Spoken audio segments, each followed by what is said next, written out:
자, 오늘은 성령에 의해 움직이는 법, 성령에 의해 움직이는 법이라는 제목을 가지고 은혜의 말씀 선포하겠습니다. 여러분, 예수님께서는 이 땅에 100% 인간으로 오셨어요. 완전한 인간으로 오셨죠. 다만 우리와의 차이점이 있어요. 무엇입니까? 예수님은 죄는 없으시다는 거죠. 이 말은 무슨 뜻입니까? 예수님께서는 인생을 살면서 인간이 겪어야 할 모든 시련과 아픔을 우리와 똑같이 겪으셨다는 거예요. 히브리서 4장 15절 세번역 성경으로 보면 이렇게 나와 있습니다. 우리의 대제사장은 우리의 연약함을 동정하지 못하시는 분이 아닙니다. 그는 모든 점에서 우리와 마찬가지로 시험을 받으셨지만 죄는 없으십니다. 모든 시험을 받으셨죠. 여기서 시험이라는 헬라어는 페이라조, 시련이라는 의미예요. 그러니까 예수님께서는 죄는 없지만 모든 시련, 죄의 삭슨 사망이요, 죄 때문에 겪어야 할 모든 고난과 아픔을 다 겪으셨다는 거예요. 자, 그런데 여기서 우리가 한 가지 생각해 볼 것이 있어요. 예수님은 모든 시련과 고난을 다 겪으셨음에도 불구하고 어떻게 자신의 인생을 그렇게 완벽하게 사셨을까요? 어떻게 그렇게 탁월하게 사셨고 한 채의 오차도 없이 승리하셨을까요? 예수님도 우리와 똑같았잖아요. 그런데 어떻게 예수님은 그렇게 탁월하게 그분의 사명을 잘 감당하시고 완벽하게 승리하셨죠? 이유가 있어요. 성령 하나님의 인도하심을 받으셨기 때문이에요. 믿으신 분 아멘. 자, 그러면 우리가 여기서 성령의 임재와 성령 하나님의 인도하심을 구분해야 돼요. 자, 그러면 여러분, 성령의 임재는 뭡니까? 성령의 임재는 그냥 성령 하나님께서 그분의 의지로 우리 안에 들어오신 거예요. 성령의 임재는 자녀의 표지입니다. 우리가 예수를 믿는다는 증거가 성령 하나님의 임재예요. 반면에 성령님의 인도하심은 무엇입니까? 성령 하나님의 방법으로 우리를 이끌어 가시는 거죠. 그러니까 임재와 인도의 차이는 뭐예요? 분명히 성령 하나님께서 인도하실 때는 하나님의 방법이 있다 이거고, 성령 하나님의 임재는 자녀의 표라는 거예요. 로마서 8장 16절로 갑니다. 바로 그때에 그 성령이 우리의 영과 함께 우리가 하나님의 자녀임을 증언하십니다. 성령 하나님의 임재는 우리가 하나님의 자녀임을 증언하는 거죠. 자, 그런데 로마서 8장 13에서 14절로 보면 이렇게 나와 있어요. 여러분이 육신을 따라 살면 죽을 것입니다. 그러나 여러분이 성령으로 몸의 행실을 죽이면 살 것입니다. 하나님의 영으로 인도함을 받는 사람은 누구나 다 하나님의 자녀입니다. 하나님의 영, 성령으로 인도함을 받는 사람의 특징이 뭐예요? 몸의 행실을 죽인다는 거죠. 그러니까 성령 하나님의 인도하심을 받기 위해서 가장 중요한 방법, 기초가 되는 첫 번째가 뭐예요? 몸의 행실을 죽이라는 거예요. 자, 그러면 몸의 행실을 죽인다는 게 뭡니까? 바로 세상의 것을 보지 않고 세상의 것을 듣지 않는다는 겁니다. 자, 그것을 어떻게 할 수 있죠? 이사야 선지자가 예수님을 예언했죠. 예수님의 정확한 모습을 예언했어요. 자, 이사야 11장 1절에서 3절로 갑니다. 이새의 줄기에서 한 싹이 나며, 예수님이죠, 다윗의 자손으로 오셨어요. 그 뿌리에서 한 가지가 나서 결실할 것이요. 2절, 여호와의 신 성령 곧 지혜와 총명의 신이요 모략과 재능의 신이요 지식과 여호와를 경외하는 신이 그 위에 강림하시리니, 예수님의 인생과 육체 가운데 성령 하나님께서 강림 임재하셨죠. 3절 다 같이 읽겠습니다. 시작. 그가 여호와를 경외함으로 즐거움을 삼을 것이며 그 눈에 보이는 대로 심판치 아니하며 귀에 들리는 대로 판단치 아니하며 자, 성령이 임하신 예수님의 모습이 어떻죠? 3절 하반절. 그 눈에 보이는 대로 심판치 아니하며 결정하지 아니하며 귀에 들리는 대로 판단치 아니하며. 그러니까 성령 충만하고 성령 하나님의 인도하심 받는 예수님의 모습은 어때요? 세상의 것을 보지도 않고 듣지도 않았다는 겁니다. 자, 그러면 도대체 우리는 세상의 것을 보고 듣지 않으면 무엇을 보고 들어야 할까요?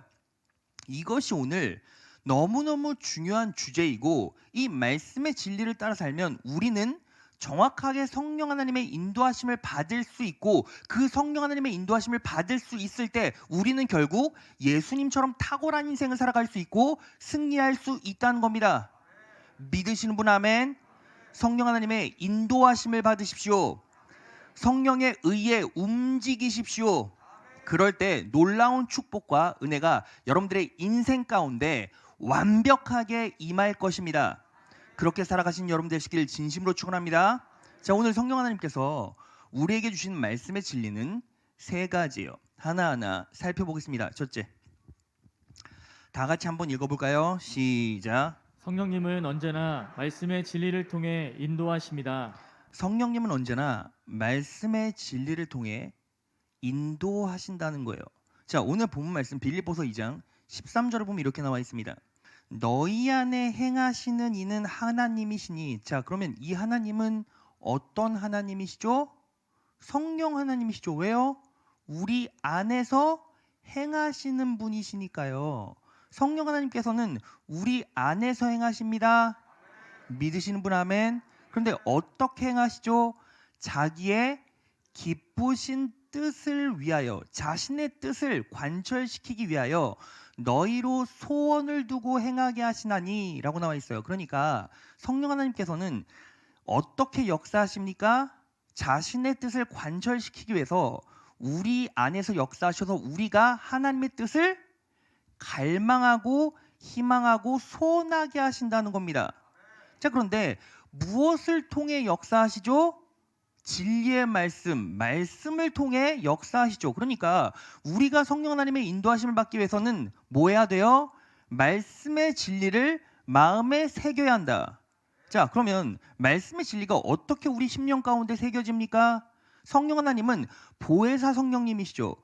우리 안에 들어오셔서 말씀이 선포될 때 말씀이 이해되게 도와주시고 깨달을 수 있도록 역사하시고 적용할 수 있도록 동기부여시켜 주신다는 거예요.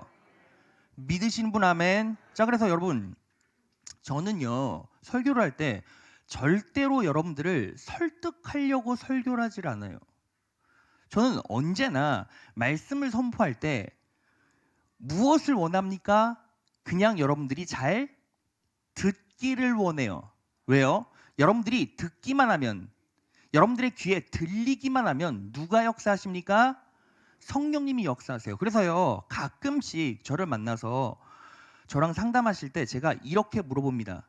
성도님, 혹시 제 메시지 잘 들리십니까? 라고 여쭤보는 이유가 뭐예요? 그냥 들리면 끝나요.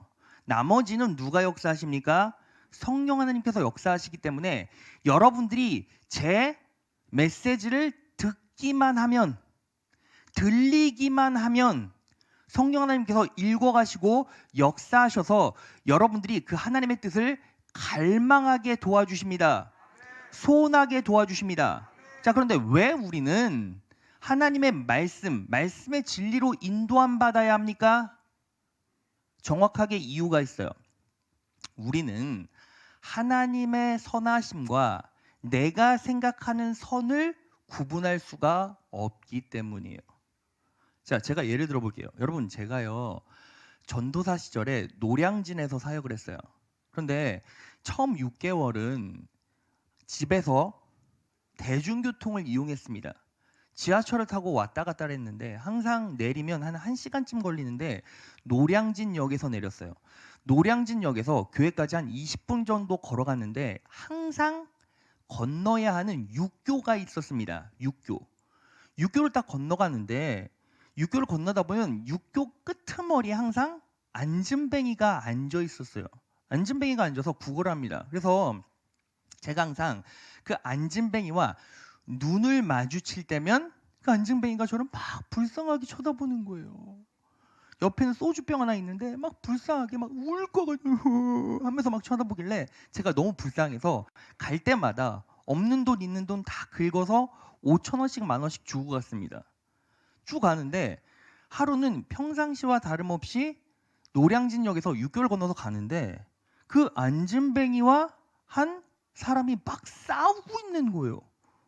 근데 놀라운 사실이 뭔지 아십니까? 그 안진뱅이가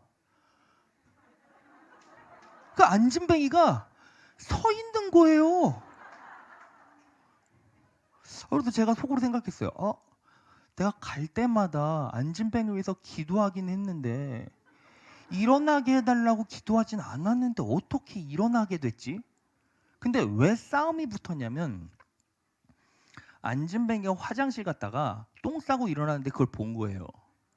봐서 돈을 준 사람이 그 모습을 보고 돈 내놓으라고 싸우는 거예요. 여러분 제가요 그걸 딱 본 순간 뭘 깨달았는지 아십니까? 저는요 그 안진뱅이에게 돈을 주는 게 하나님이 바라시는 모습이라고 생각했고 선이라고 생각했어요. 그런데 그건 하나님의 선이 아니었죠. 왜냐하면 그 안진뱅이는 결국 어떻게 안진뱅이가 되었습니까? 실상은 안진뱅이가 아니었는데 인간의 동정심이 그 사람을 완전히 안진뱅이로 앉혀버린 거예요. 여러분 데살로니가후서 3장 10절에 뭐라고 나와 있습니까? 일하기 싫은 자는 먹지도 말라고 했죠. 그러니까 그 사람은 굶어야 맞는 거예요. 그리고 굶었을 때 본인이 일해야 된다라는 자각을 갖고 일을 할 수 있었을 겁니다. 그러면 하나님의 선은 뭐예요? 그 사람이 돈을 받지 않는 게 하나님의 선이죠. 여러분 이렇게 말하면 더 절실히 와닿질 않으시죠? 여러분 제가 예를 들어 드릴게요. 여러분들이요 길을 가는데 한 청년이 쓰레기통을 막 뒤지면서 울고 있었어요. 막 똥통을 뒤지면서 막 울고 있는데 먹을 게 하나도 없는 거예요. 근데 여러분들이 길 가다가 그 청년을 보고 너무 불쌍해서 돈을 줬어요. 그러면 여러분들의 입장에선 그 돈을 준 게 악입니까? 선입니까? 당연히 선이죠. 그러니까 올바른 행위를 했고 하나님 편에서 나는 축복받을 짓이다라고 생각했을 거예요. 근데 여러분 그 청년에게 무언가를 집어주는 게 맞는 겁니까? 자, 그 청년이요. 누가복음 15장에 나오는 탕자였어요. 탕자는 돼지우리에서 쥐엄 열매도 먹지를 못했습니다. 하나님께서 그 쥐엄 열매조차 허락하시질 않으셨어요. 왜 그러신 거죠? 쥐엄 열매라도 먹으면 그 탕자는 아버지께로 돌아가지 않아요. 그러니까 하나님께서는 어떻게 해요? 그 탕자를 긍휼히 여기시고 선하게 은혜 베풀어 주신 게 뭐예요? 쥐엄 열매도 못 먹게 하는 거. 그런데 여러분들이 나는 하나님의 뜻대로 살아야지 하면서 그 청년에게 돈이라도 줬다면, 쥐엄 열매라도 사서 줬다면 여러분들은 하나님의 선하심을 쫓아 살아간 것입니까? 그게 아니라는 거죠. 그래서 여러분 중요한 게 뭐예요? 말씀의 진리에 따라 따박따박 내 자신을 점검하지 않으면 어느 순간 내 마음 가운데 내가 옳다고 생각하는 대로 살아요. 그리고 그게 도덕적으로 윤리적으로는 맞을 수 있을지도 모르지만 어때요? 하나님의 입장에선 그게 악일 수도 있다는 거죠. 그래서 우리는 어떻게 살아야 합니까? 내가 판단해서는 안 돼요. 언제나 말씀의 진리로 내 자신을 조명해야 돼요. 그럴 때만 우리는 아름답게 올바르게 인도함 받아 탁월한 결과를 열매로 소유할 수 있을 것입니다. 믿으시는 분 아멘. 자, 그러면 예수님께서는 그런 인생을 사셨습니까? 자, 예수님께서는 당연히 그런 인생을 사셨어요. 여러분, 레위기의 제사들이 쭉 나오죠. 레위기의 제사들은 다 하나같이 예수님을 상징하고 예수님의 십자가의 은혜를 상징해요. 자, 그런데 두 번째 소제라는 제사가 있어요. 자, 말씀 찾아볼까요? 레위기 2장 11절 말씀입니다. 물은 너희가 여호와께 드리는 소제물은 가루는 이 가루는 예수님의 십자가의 은혜를 상징하죠. 으깨지신 예수님, 우리를 위해서 으깨지신 예수님을 상징해요. 이 소제물에는 모두 누룩을 넣지 말지니 너희가 누룩이나 꿀을 여호와께 화제로 드려 사르지 못할지니라 라고 나와 있어요. 소제물에는 뭘 넣지 말아야 돼요? 누룩과 꿀. 자, 그러면 누룩은 무엇입니까? 누룩은 누가복음 12장 1절을 보면 바리새인들의 누룩 곧 외식을 주의하라 라고 나와 있어요. 외식이 뭐죠? 우리 지난 주일 예배 시간에 공부했는데요.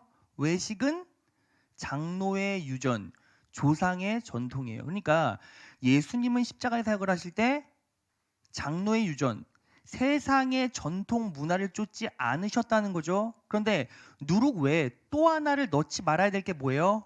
꿀이에요. 꿀이 무엇입니까? 인간이 달콤하게 여기는 것, 달콤하다고 생각하는 것. 여러분, 제가요 육교를 건널 때마다 그 안진뱅이에게 돈을 기부해 줄 때마다 어떻게 생각했는지 아십니까? 꿀로 생각했어요. 왠지 아십니까? 내가 이거 그 사람에게 기부하면 하나님께서 불쌍한 사람 도와줬으니까 축복해 주시겠지. 축복해 주시고 은혜 베풀어 주시겠지. 저는 이렇게 생각했다는 거죠. 그러니까 제 행위가 저는요 꿀처럼 여겨졌어요. 저는 이제 축복받을 일만 남았으니까. 여러분도 만약에 그 탕자에게 쥐업 열매를 쥐어주고 열심히 살아봐 했다면 여러분도 생각했을 거예요. 나는 축복받을 짓 했다. 이건 내 삶의 꿀이다. 그런데 그게 꿀입니까? 그렇지 않죠. 그래서 우리가 달콤하게 생각하는 거, 사람들이 말하는 선함, 이런 것들은 예수님께서 그분의 사역 가운데 철저하게 배제하셨다는 거예요. 예수님의 십자가의 사역 안에는 뭐가 있었습니까? 전통을 배제하고 문화를 배제하고 인간이 말하는 선함, 그것으로 사역하지 않으셨다는 거죠. 그럼 무엇으로 사역하셨습니까? 성령 하나님의 인도하심, 성령 하나님의 인도하심으로 사역하셨습니다. 그렇다는 증거가 있습니까? 요한복음 8장 14에서 16절. 예수께서 대답하여 가라사대 내가 나를 위하여 증거하여도 내 증거가 참되니 나는 내가 어디서 오며 어디로 가는 것을 알미언니와 너희는 내가 어디서 오며 어디로 가는 것을 알지 못하느니라. 너희는 육체를 따라 판단하나 나는 아무도 판단치 아니하노라. 만일 내가 판단하여도 내 판단이 참되니 이는 내가 혼자 있는 것이 아니오 나를 보내신 이와 나와 함께 계심이라. 내가 혼자 있는 것이 아니래요. 지금 예수님은 혼자 계시지 않습니다. 누구와 계십니까? 성령님과 함께 계시죠. 그러니까 예수님은 언제나 성령 하나님의 인도를 받으셨기 때문에 올바른 판단을 하셨고 탁월한 판단을 하셨고 하나님께서 원하시는 뜻대로 판단하셨다는 겁니다. 믿으시는 분 아멘. 자, 그러니까 우리는 말씀의 진리로 항상 내 삶을 조명해야 된다는 거예요. 시편 119편 105절 다 같이 읽겠습니다. 시작. 주의 말씀은 내 발의 등이요 내 길의 빛이니이다. 주의 말씀은 말씀의 진리는 내 발의 등이래요. 여러분들이 어둠 가운데서 길을 걷고 있는데 사방이 함정이고 사방이 절벽이에요. 자, 그러면 여러분들의 손에 만약에 등불 하나가 쥐어져 있다면 어떻게 합니까? 등불을 발에 대 가면서 한 발자국 한 발자국 걸어가야 함정이나 절벽에 떨어지지 않죠. 그런데 중요한 사실, 그 등불은 발에 대고 있기 때문에 결국은 두세 발자국 앞은 정확하게 비춰지지 않아요. 말씀이 내 발의 등이라는 게 뭐예요? 우리는 한 발짝 한 발짝 걸어갈 때마다 등불을 계속 비춰야 돼요. 하나님께서 말씀이 등불이라고 하신 이유는 뭐예요?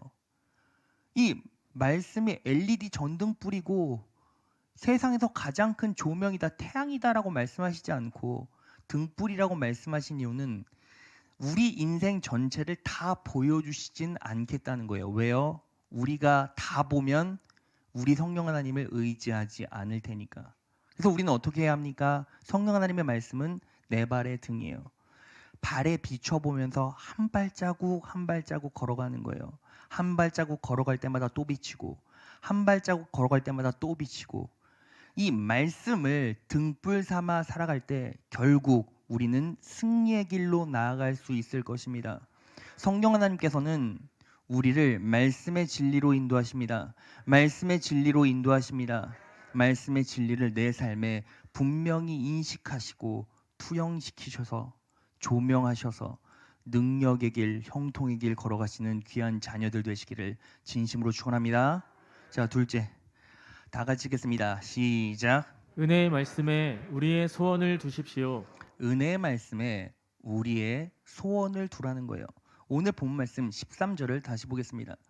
너희 안에 행하시는 이는 하나님이시니 자기의 기쁘신 뜻을 위하여, 성령 하나님께서 자기의 기쁘신 뜻을 위하여 무엇을 피력하시죠? 말씀을 피력하시죠. 너희로 소원을 두고, 그러면 우리는 그 소원을 어디에 두는 거죠? 은혜의 말씀에 우리의 소원을 두는 거죠. 자, 그러면 은혜의 말씀에 우리의 소원을 둔다는 게 뭡니까? 말씀의 진리, 은혜의 말씀을 철저히 의지하면서 그 말씀의 열매를 갈망하고 그 말씀을 입술로 고백하는 거예요. 자, 여러분, 제가요 이 부분에 대해서 예를 들어서 아예 적용을 시켜드릴게요. 자, 에베소서 5장 18절. 술 취하지 말라. 성령 하나님께서 여러분들에게 술 취하지 말아라 라고 명령하셨어요. 그러니까 여기서 우리가 알 수 있는 사실 하나, 성령 하나님께서는 뭘 싫어하신다? 술 취하는 것을 싫어하신다. 그러니까 우리는 하지 말아야 한다. 자, 그런데 술이 상징하는 게 뭐예요? 딱 술이 상징하는 건 딱 한마디로 지배죠, 지배. 술은 우리의 몸을 지배하고 우리의 정신을 지배하죠. 그래서 술 마신 사람은 어때요? 꽐라돼서 그냥 맘대로 막 가잖아요. 자, 그러니까 술 취하지 말라라는 것은 하나님 외에 다른 어떤 대상에게도 지배당하지 말라라는 거예요. 자, 그러면 술이 상징하는 건 알코올밖에 없습니까? 당연히 아니겠죠. 술 취하지 말라라는 말은 돈이 될 수도 있고 담배가 될 수도 있고 음란의 유혹이 될 수도 있죠. 자, 그러면 나를 지배하는 거, 내 육체와 마음을 지배하는 것에서 어떻게 벗어날 수 있습니까? 자, 남은 구절 볼까요? 에베소서 5장 18절 다 같이 읽겠습니다. 시작. 술 취하지 말라. 이는 방탕한 것이니 오직 성령의 충만을 받으라. 술 취하지 않기 위해서 우리는 어떻게 하죠? 오직 성령의 충만을 받으라는 거예요. 자, 그럼 여러분, 성령 충만을 어떻게 받을 수 있습니까? 자, 여러분, 성령 충만을 받으라는 말은 딱 한마디로 정리하면 성령 하나님께서 일하시게 하라 이 뜻인 거예요. 뭐라고요? 성령 하나님께서 일하시게 하라. 다시 성령 하나님께서 일하시게 하라. 왜 그렇게 말할 수 있죠? 여러분, 성령 충만하지 않은 사람의 특징은 뭐예요? 내 마음대로 내 뜻대로 살아가요. 그런데 성령 충만한 사람은 어때요? 성령 하나님께서 일하시죠. 내가 일하는 것이 아니라 성령 하나님께서 일하시죠. 그러니까 성령 충만을 받으라, 이게 무슨 뜻입니까? 네가 일하지 말고 성령 하나님께서 일하시게 하라. 성령 하나님께서 네 마음 가운데, 네 영혼 가운데, 네 인생 가운데 일하시게 하라, 이 뜻인 거예요. 이해되시는 분 아멘. 자, 그러면 어떻게 성령 하나님께서 일하시게 합니까? 자, 그것을 유추해 볼 수 있는 말씀이 있어요. 갈라디아서 3장 5절. 너희에게 성령을 주시고 너희 가운데서 능력을 행하시는 이의 일이 율법의 행위에서냐 듣고 믿음에서냐. 너희 가운데서 능력을 행하시는 이의 일이, 성령 하나님께서 일하시게 하려면 뭐 해야 된다? 듣고 믿어야 한다. 그럼 무엇을 들어야 합니까? 은혜의 말씀을 들어야죠. 믿는 것은 뭐예요? 그분을 의지하는 거. 자, 그러면 어떻게 그분을 의지하고 무엇을 들어야 합니까? 갈라디아서 5장 5절. 우리가 성령으로 믿음을 쫓아 의의 소망을 기다리노니. 이게 뭐예요? 하나님의 선하심을 지속적으로 갈망하라는 뜻이죠. 고린도후서 4장 13절 다 같이 읽겠습니다. 시작. 믿는 고로 또한 말하노라. 믿는 거로 또한 뭐예요? 뭐해요? 뭐해요? 자, 그러니까 뭐예요? 여러분들이 말하는 게 여러분들의 믿음이에요. 그러니까 여러분들이 지속적으로 하나님의 선하심을 말한다면 그것이 여러분들의 믿음이에요. 여러분들이 입술에서 부정이 터져 나오고 비판이 터져 나오고 냉소가 터져 나오고 비난이 터져 나오고 원망이 터져 나오면 그게 뭐예요? 여러분들의 믿음이에요. 그런데 그런 비난과 원망은 누가 주는데요? 사탄이 주죠. 그러면 사탄을 믿는 사람은 부정과 비난과 비판과 원망을 말해요. 그런데 예수 믿는 사람, 성령 충만한 사람은 뭘 말해요? 하나님의 선하심을 지속적으로 고백하고 선포하는 거예요. 자, 그러면 예수 믿는 사람이 부정적인 얘기를 계속해요. 그러면 그 마음 가운데 누가 역사하는 거예요? 사단이 역사하는 거예요. 그러면 여러분들의 남편이, 여러분들의 아내가, 여러분들의 자녀가 지금 사단의 역사에 놀아나는지, 예수 믿는 자인지, 예수님을 믿어도 의지하는 자인지 그렇지 않은 자인지 알 수 있어요? 알 수 없어요? 당연히 알 수 있죠. 왜요? 그 사람이 말하는 게 그 사람의 믿음이니까. 그러니까 성령 하나님께서 우리 안에서 우리 인생에서 역사하게 하시려면 가장 중요한 게 뭐예요? 그분의 선하심을 갈망하면서 지속적으로 고백하고 선포하라는 거예요. 믿으신 분 아멘. 여러분, 제가요 말씀을 일일이 대가면서 간증을 하나 할게요. 여러분, 제가 청년 사역을 할 때 한 청년 리더가 있었는데 음란의 유혹에 빠졌어요. 한번 친구 따라서 이상한 데에 갔어요. 노량진에서 고시 공부하면서 공동체로 리더하던 청년이었는데 아는 친구들이랑 뭐 삼겹살 먹으러 갔다가 술 먹고 그리고 이상한 데를 갔고 그 다음부터 음란의 유혹에 빠져서 돈을 주고 윤락을 하는 업소 같은 데 가기 시작했어요. 그런데 그 형제는 성령 하나님의 은혜를 입은 자고 예수님께서 그 마음을 만져주셨어요. 그러다 보니까 그 형제는 어때요? 마음 가운데 성령의 생명의 법이 있고 죄와 사망의 법이 있어서 자꾸 싸우는 거예요. 그런데 항상 제가요 청년 공동체에서 음란에 대해서 술에 대해서 이런 메시지는 지속적으로 선포하거든요. 왜냐하면 말씀을 계속 듣지 않으면 그 유혹에서 빠져나갈 수가 없어요. 왜요? 세상 자체가 그러니까. 여러분 보세요. 지금 세상 사람들 만나서 노는 게 뭔지 아십니까? 술 먹어요. 그리고 요즘 젊은 애들은요 모텔 가서 논대요. 모텔 가서 놀면 뭐 하겠습니까? 그러니까 그런 음란에 계속 빠져 있는데 본인이 힘드니까 저를 찾아왔어요.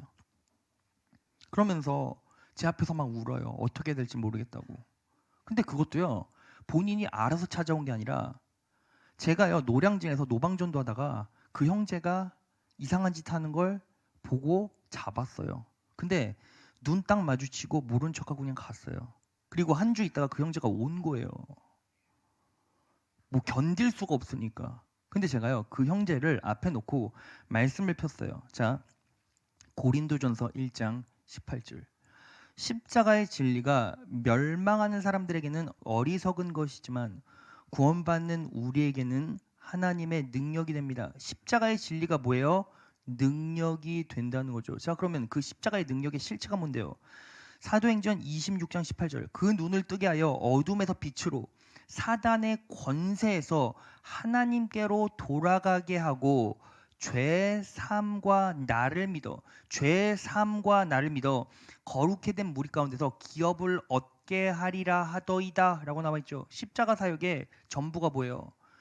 예수님을 온전히 믿어 죄 사함을 인식하면 성령 하나님께서 역사하셔서 기업을 얻게 하세요. 마음의 재산을 얻게 하시고 신앙의 재산을 얻게 하시고 인생의 재산을 얻게 하시는 거예요.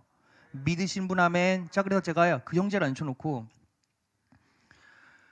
막 힘들어하길래 예수님의 십자가의 진리가 뭐냐?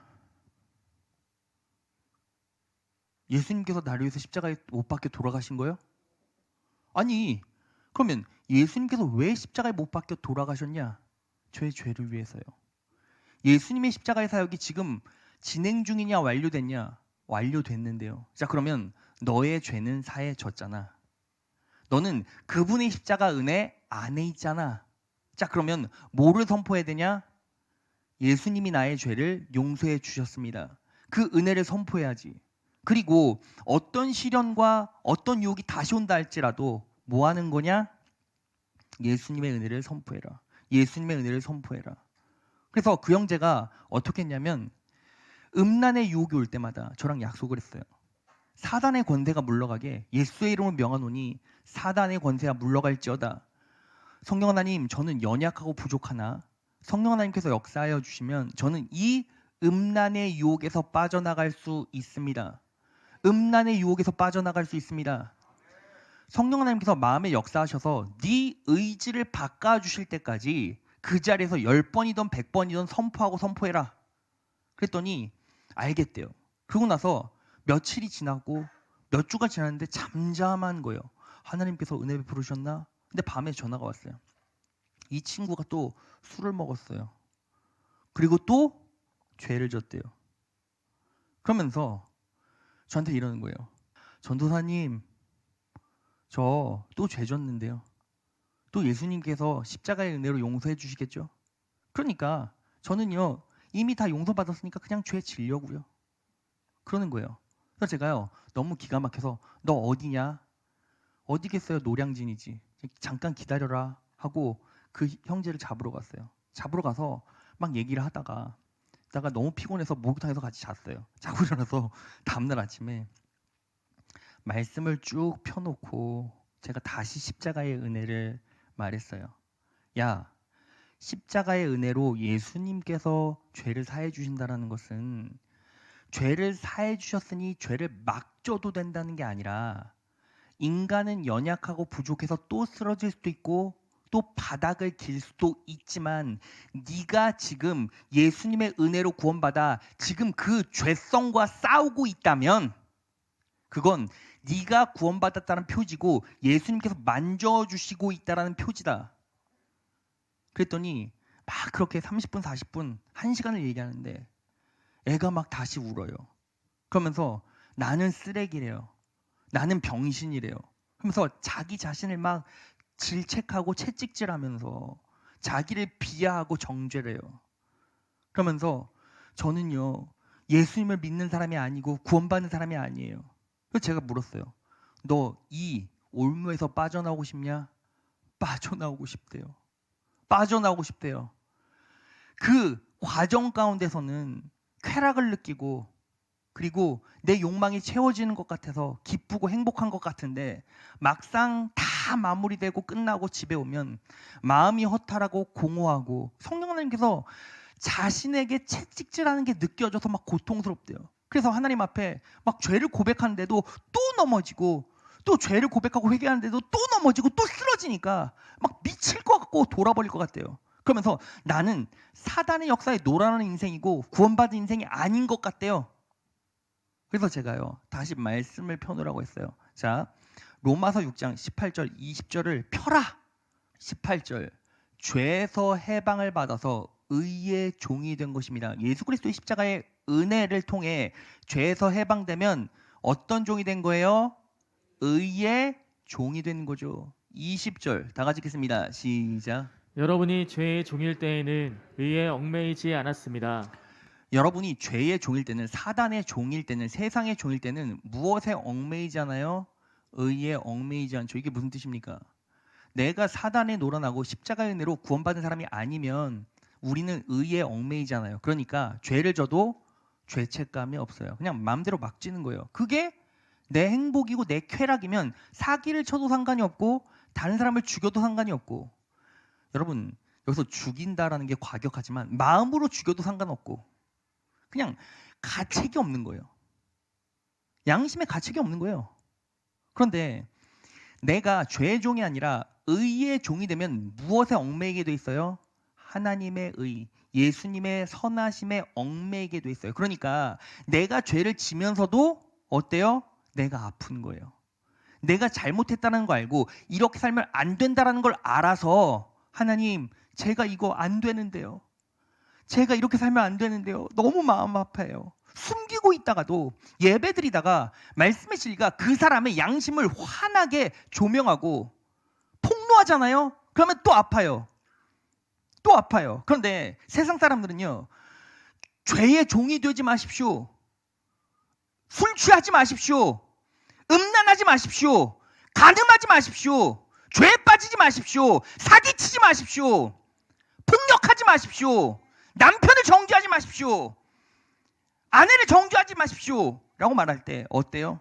죄의 종인 사람은 예수를 인격적으로 만나지 못하고 그분의 은혜를 의지하지 않는 사람은 그게 어때요? 양심의 가책이 없어요. 그런데 예수 그리스도의 십자가의 은혜, 그 은혜를 마음속에 새기고 그 은혜를 의지한 사람은 어때요? 죄의 종이 아니라 의의 종이기 때문에 의에 얽매이게 돼 있어요. 제가 그 형제 앞에서 그랬어요. 너 지금 아프지? 너무 아프대요. 창피하냐? 네, 창피하대요. 왜 창피하냐? 전도사님 앞에서도 창피하고 하나님 앞에서도 창피한데요. 너무 죄송스럽대요. 다시 싸울 마음 있냐? 또 넘어졌지만 다시 싸우고 싶대요. 그게 뭐야? 선한 싸움이고 언제나 성령 하나님께서 네 인생 가운데 역사하시고 내주하시기 때문에 심지어는 이렇게라도 선포해라. 네가 다시 죄를 지고 넘어져도 저는 예수님의 은혜로 다시 정결케 될 것입니다. 저는 또 부족하고 연약하나 예수님께서 은혜로 나를 덮어주실 것입니다. 그 은혜로 다시 회복할 것입니다. 그 은혜로 다시 치유받을 것입니다. 저는 세상의 이기와 사단의 역사에 맞서 싸울 것입니다. 계속 선포하고 고백하고 기도하고 의지해라. 그 형제가 저랑 약속을 했어요. 다시 넘어졌을 때 나랑 같이 기도하자. 근데 그 기도하는 기간이 한 달에 한 번, 두 달에 한 번, 6개월에 한 번, 그리고 나서 사라져 버렸어요. 여러분, 지금 여러분들의 인생 가운데 죄 짓는 거 있죠? 그래서 여러분들을 썩게 만드는 게 있죠. 여러분, 죄의 중독성이 얼마나 무섭냐면 한 번 죄를 지잖아요. 그러면 그냥 놔버리고 그 죄성으로 살아가요. 그런데 여러분들은 그러지 마시고 성령 하나님께서 지금 여러분들에게 말씀하시잖아요. 그러면 은혜의 말씀에 내 손을 두세요. 어떻게 적용할 수 있습니까? 내가 또 죄에서 넘어진다 할지라도 하나님 아버지, 나는 연약해서 나는 할 수 없지만 예수님께서는 해주십니다. 예수님께서는 덮어주시고 예수님께서는 극복하게 하실 것입니다. 입술로 고백하고 선포하세요. 10번이고 100번이고 1000번이고. 그러면 성령 하나님께서 내 쪽으로 역사하셔서 내 죄성을 가라앉혀 주시고 내 욕망을 제어해 주시고 조정해 주세요. 여러분, 술 때문에 힘든 성도 있습니까? 담배 때문에 힘든 성도 있습니까? 담배 피기 전에 이렇게 선포하세요. 이렇게 예수님의 은혜를 의지하세요. 예수님, 저는 이 담배 끊기 너무 힘들지만 예수님께서 역사하시면 저는 끊을 수 있습니다. 예수님께서 끊게 해주실 줄 믿습니다. 사단의 역사가 내 인생을 덮지 않고 그분의 은혜가 나를 바꿔낼 것입니다. 그리고 뭐 하는 거예요? 사탄의 권세에게 명령하고 소리치세요. 예수의 이름을 명하노니 나를 중독에 빠지게 하는 사단은 깨끗하게 물러갈지어다. 그러면 성령 하나님께서 역사해 주시고 인도해 주십니다. 자, 그러면 부정적인 죄악 가운데서 우리는 이렇게 말씀을 적용해야죠. 자, 그럼 반대로 우리는 어떤 은혜 말씀에 또 우리의 소원을 담아 놓아야 할까요? 자, 갈라디아서 3장 14절.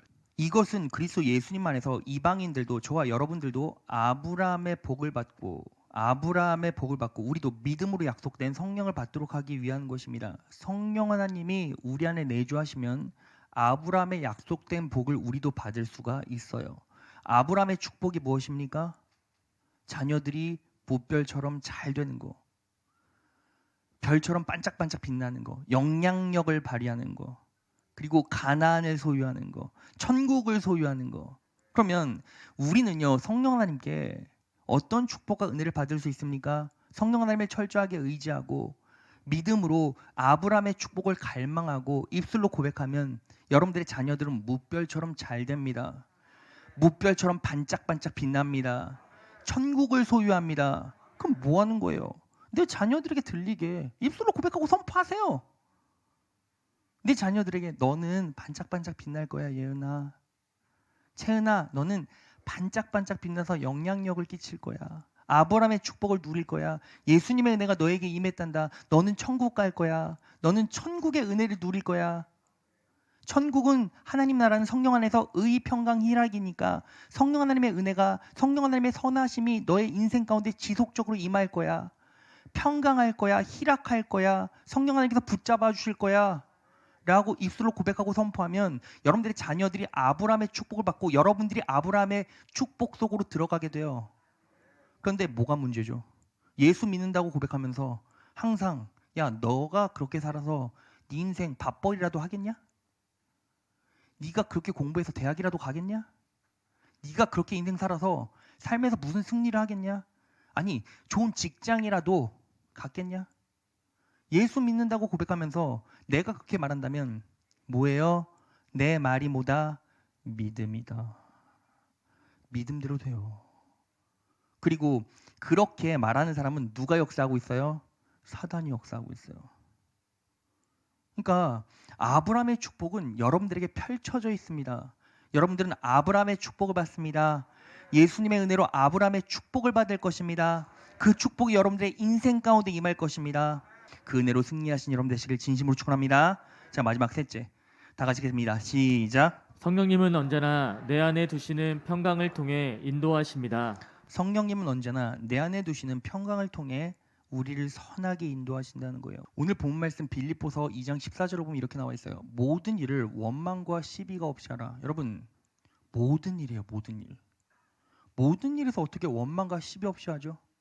방법은 하나밖에 없어요. 평강이요. 여러분, 원망이라는 게 뭐예요? 부정적인 마음을 갖고 책임을 돌리는 거 아닙니까? 근데 어떻게 부정적인 상황에서 부정적인 마음을 갖지 않고 상대방에게 책임을 떠안게 하지 않을 수가 있죠? 방법은 하나밖에 없죠. 내가 평강하면 돼요. 어떻게 시비에 얽히지 않을 수 있습니까? 여러분, 시비가 뭐예요? 옳고 그른 것을 가린다라는 거죠. 근데 옳고 그른 것을 가릴 필요가 없어. 그냥 네가 원하는 대로 해. 할 수 있는 사람, 그 사람이 뭐예요? 마음이 평강한 사람. 자, 그러니까 모든 일을 원망과 시비가 없이 하라 라는 것은 뭐가 전제되어야 돼요? 내 안에 평강이 임해야 돼요. 자, 그러면 성령 하나님께서는 어떻게 우리를 인도하십니까? 평강으로 인도하세요. 그러니까 바꿔 말하면 성령 하나님의 응답의 표지가 뭐예요? 평강이에요. 성령 하나님의 응답의 표지가 뭐예요? 평강이에요. 성령 하나님의 응답의 표지가 뭐예요? 평강이라고요. 평강. 자, 그러면 여기서 우리가 구분을 해야죠. 구분. 그냥 허황되게 아무 생각도 없이 평강한 게 성령 하나님의 응답이에요? 그럴 수는 없죠. 그렇지 않습니까? 여러분, 그냥 아주 낙관적이고 아주 낙천적인 사람은 어때요? 예수를 믿지 않아도 그냥 마음이 평강해요. 망하기 일보 직전에도 평강해요. 망해도 평강해요. 죽으면서도 아, 그냥 그러나 보다 하고 죽는 거예요. 그럼 그건 하나님의 응답이 아니죠. 자, 그러면 어떻게 평강을 소유할 수가 있습니까? 어떻게 하늘의 평강이라는 것을 우리가 정확하게 진단하고 인식할 수 있죠? 빌립보서 4장 6절에서 7절. 다 같이 읽겠습니다. 시작. 아무것도 염려하지 말고 오직 모든 일에 기도와 간구로 너희 구할 것을 감사함으로 하나님께 아뢰라. 그리하면 모든 지각에 뛰어난 하나님의 평강이 그리스도 예수 안에서 너희 마음과 생각을 지키시리라. 자, 7절 하반절. 하나님의 평강이 그리스도 예수 안에서 너희 마음과 생각을 지키시리라. 그러니까 하나님의 평강이 우리의 마음과 생각을 지키려면, 우리의 선택과 판단을 지키려면 평강이 우리의 영혼 가운데 임하기 위해서 뭐가 필요해요? 모든 일에 기도와 간구로 너희 구할 것을 감사함으로 하나님께 아뢰라는 거예요. 기도와 간구. 자, 여러분, 기도는 뭐예요? 하나님께 기도하는 거죠. 간구는 무엇입니까? 간구. 간구는요, 탄원이에요. 탄원. 여기서 탄원, 헬라어로 탄원이라는 의미인데, 탄원은 쉽게 말해서 뭐예요? 넋두리예요. 넋두리. 넋두리. 그러니까 여러분, 이런 거예요. 하나님께 기도하시는 거예요. 그리고 하나님께 내 마음을 다 아뢰세요. 넋두리 하세요. 그냥 여러분, 다른 사람에게는, 주변 사람에게는 부정적인 얘기를 할 필요가 없죠. 비판적인 얘기를 할 필요가 없어요. 그런데 하나님은 어떤 분이세요? 우리의 죄악을 다 받아주시고 소화해 주시는 분이시죠. 그러니까 예수님, 우리 아내가 오늘 저녁 안 차려줬대요. 내 남편이 오늘 저한테 심한 말 했어요. 제 예은이, 채은이 딸내미가 엄마한테 나쁜 소리 했어요. 오늘 왔는데 인사도 안 했어요. 듣고 있니? 여러분 뭐 하는 거예요? 성령 하나님께 넋두리 하는 거예요. 근데 여러분 기도와 간구로 너희 구할 것을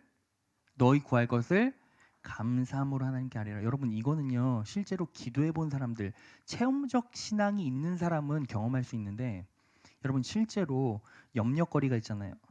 그럼 성령 하나님께 죽도록 기도해요. 그리고 다 넋두리 해놔요. 근데 막 기도를 하다 보면 어떤 일이 벌어지는지 아십니까? 갑자기 기도하다가 감사가 튀어나와요. 그러니까 이거는 여러분 기도를 실제로 해보시는 분만 알고요. 기도 5분 하시는 분이 아니라 1시간, 2시간, 3시간, 몇 시간씩 기도하시는 그분은 알아요. 뭔지.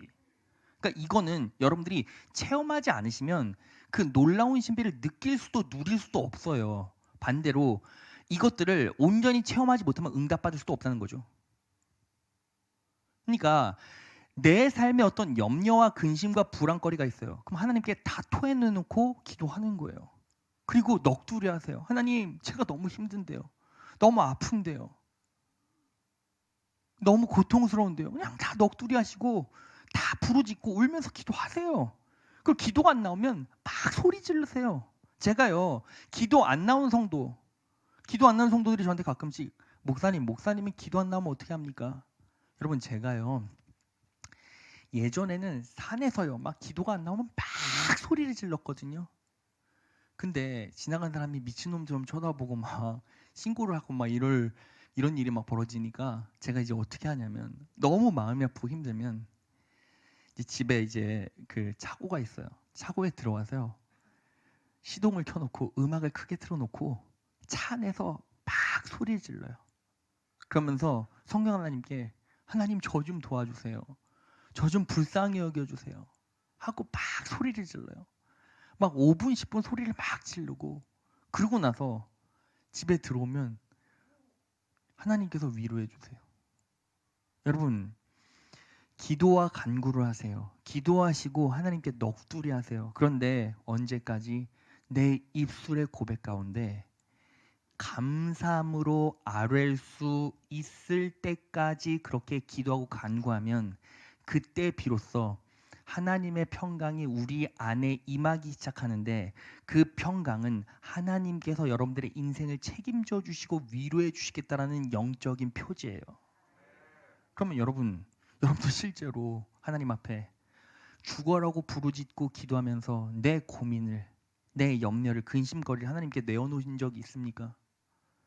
내 믿지 않는 아들내미, 내 죽어가는 딸내미, 지금 죽으면 지옥 가는 내 남편, 지금 음란에 빠진 내 자녀, 지금 중독에 빠진 내 아내와 남편, 그들을 위해서 정말 절절한 고백으로 기도하며 하나님께 내 어려움과 내 아픔을 다 내어놓고 그렇게 부르짖어 기도한 적 있습니까? 여러분 탄원서 쓰고 재판에서 살인한 아들내미 살려달라고 부르짖는 그 어머니의 모습을 보신 적 있습니까? 뒤집어져요. 여러분 그렇게 여러분들이 부르짖고 성령 하나님 의지하고 고백하고 선포할 때 비로소 그렇게 계속 기도하면 내 마음 가운데 말도 안 되는 감사함이 입술로 고백될 때가 있어요. 말도 안 되지만 감사함이 터져 나온다는 거죠. 그렇게 감사함으로 아뢰일 수 있을 때 비로소 그리스도 안에서 하나님의 평강이 우리의 마음과 생각을 지켜주시죠. 마음과 생각을 지켜주시는 표지, 평강이 내 안에 임하게 된다는 거예요. 자, 말씀 정리해 보겠습니다. 여러분, 예수님께서 우리의 인생을 대신해서 이 땅에 오셨죠. 우리의 죄를 위해서. 그리고 우리 예수님께서는 완벽한 인간으로 사셨어요. 그런데 어떻게 그렇게 탁월하고 승리하는 삶, 형통한 인생, 십자가의 은혜로 구원의 길을 여셨죠. 어떻게 완벽하게 승리하셨습니까? 성령 하나님의 인도하심을 받았죠. 자, 그럼 우리는 성령 하나님의 인도하심을 어떻게 받아야 합니까? 언제나 주의 말씀은 내 발의 등료 내 길의 빛이에요. 어떤 상황에서도 촘촘하게 내 발걸음을 크게 뛰지도 마세요. 조금씩 발걸음을 한 발자국 뛰고 말씀, 한 발자국 뛰고 말씀, 한 발자국 뛰고 말씀. 그 말씀에 의지해 보세요. 하나님의 선하심과 우리가 생각하는 선은 달라요. 하나님의 뜻과 우리의 뜻은 달라요. 우리는 잘했다, 우리는 칭찬받을 수 있다라고 뛰어도 하나님 앞에서는 그게 저주일 수 있죠. 왜요? 우리는 연약하니까, 부족하니까. 그러니까 항상 주의 말씀은 내 발의 등요 내 길의 빛이에요. 그러면 매일 아침 일어나서 기도하고 큐티하고 말씀 한 장이라도 보고 그리고 기도하고 예배 드리고 그렇게 말씀을 의지하면서 살아갈 때 하나님의 선하심을 깨닫게 되고 그분의 뜻대로 살아갈 수 있게 돼요. 그분의 뜻대로 살아가는 건 최소한 천국이고 매일매일 승리할 수 있는 동력이라는 거예요. 그리고 우리는 어떻게 합니까? 언제나 은혜의 말씀에 내 소원을 두세요. 여러분들은 아브라함의 축복이 임하고 어떤 시련과 역경이 온다 할지라도 십자가의 은혜로 구원받은 인생입니다. 중독과 싸우십시오. 음란과 싸우십시오. 십자가의 은혜를 내 영혼 가운데 온전히 능력으로 끌어와 사단의 역사에 정면 대응하시고 입술로 고백하고 선포하시고 그리고 은혜의 말씀을 선포하십시오. 그럴 때 성령 하나님의 놀라운 은혜의 말씀이 은혜가 여러분들의 인생을 책임지고 인도해 갑니다. 그리고 뭐 하는 겁니까? 부르짖어 기도하세요. 하나님 앞에 다 넋두리 하세요. 세상 사람들 친구 만나서 카페에서 술자리에서 자신 넋두리 그런 거 하지 마시고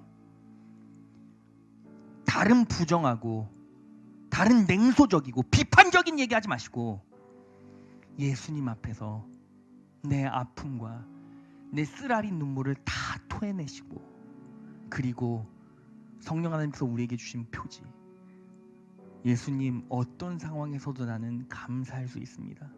어떤 상황에서도 나는 감사할 수 있습니다. 내 남편의 폭력 앞에서도 감사하겠습니다. 내 가정의 불화 가운데서도 예수님을 의지하며 감사하겠습니다. 그 고백이 터져나올 때까지 부르짖어 기도하세요. 그리고 하늘로부터 내려오는 평강이 여러분들의 영혼과 육체와 인생 가운데 임하거들랑 성령 하나님께서 여러분들을 지키고 계시고 인도해 주시고 붙잡아 주신다는 사실을 믿음으로 인식하시고 그 은혜를 삶으로 끌어오세요. 그러면 여러분들의 삶은 성령 하나님의 인도하심 따라 매일매일 승리의 길 걸어가게 될 것입니다. 오늘 이 말씀을 삶에 잘 녹여내셔서 이 자리에 앉아있는 성도들 단 한 분도 빠짐없이 성령 하나님의 인도하심 받아 승리의 길, 구원의 길 걸어가시기를 진심으로 축원합니다.